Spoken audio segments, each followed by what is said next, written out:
4 মাসের অন্তঃসত্ত্বাকে ডাম্বেল দিয়ে মাথা থেতলে খুন করল স্বামী। মৃত্যুর কয়েক মিনিট আগেই এক শিউরে ওঠা ফোন কল। হ্যাঁ শোন আচ্ছা কলটা রেকর্ড কর, ঠিক আছে?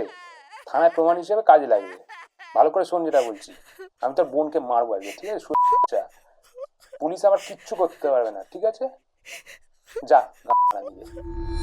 হ্যাঁ, এতটাই নির্মমভাবে খুন করা হয়েছে দিল্লি পুলিশের সোয়াট কমান্ডো কাজল চৌধুরীকে। কে খুন করেছে? তার স্বামী অঙ্কুর। পেশায় তিনি ডিফেন্সের এক ক্লার্ক। 2022 সালে স্নাতক স্তরে পড়াশোনা করার সময় কাজলের সাথে আলাপ হয় অঙ্কুরের। এরপর বন্ধুত্ব, আর সেই থেকেই প্রেম।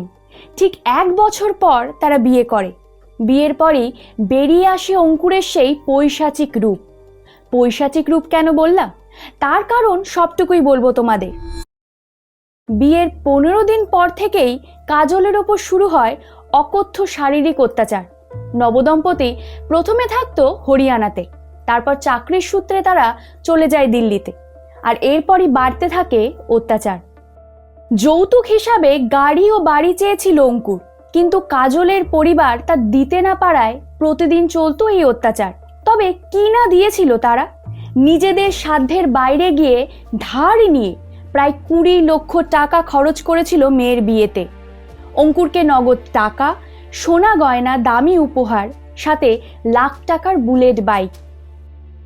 4 চাকা গাড়ি দিতে না পারার জন্য অঙ্কুরের পরিবার বলে, আমার ছেলের অন্য কোথাও বিয়ে হলে সে গাড়ি পেত। 2026-এ দাঁড়িয়েও এই পণ প্রথা কতটা নিয়মের সাথে আমরা পালন করি, আর সেই প্রশ্রয়টা পেতে পেতে পরিস্থিতি ভয়ঙ্কর হয়ে উঠেছে। কাজলের ক্ষেত্রেও তার অন্যথা হয়নি। তার পরিবার গাড়ি দিতে না পারায় কাজল নিজে একটা গাড়ির ব্যবস্থা করে দেয় অঙ্কুরকে। এর আগেও কাজলের থেকে অঙ্কুর 5 লক্ষ টাকা নিয়েছিল। এটা কি বিয়ে নাকি লুট?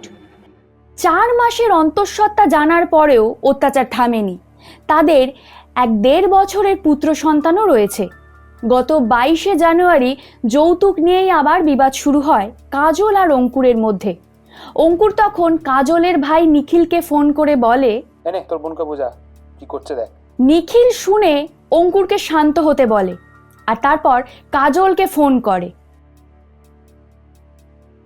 কাজল সাধারণত এসব ঝামেলার কথা এড়িয়েই চলে, কিন্তু সেদিন হয়তো তারও ধৈর্যের সীমা পার করে গেছিল। সে তার ভাইকে অনেক কিছুই অভিযোগ জানাতে থাকে, আর সেই সময় অঙ্কুর নিখিলকে বলে, শোন আচ্ছা কলটা রেকর্ড কর, ঠিক আছে? থানায় প্রমাণ হিসেবে কাজে লাগবে। ভালো করে শোন যেটা বলছি। আমি তোর বোনকে মারবো আজকে, ঠিক আছে?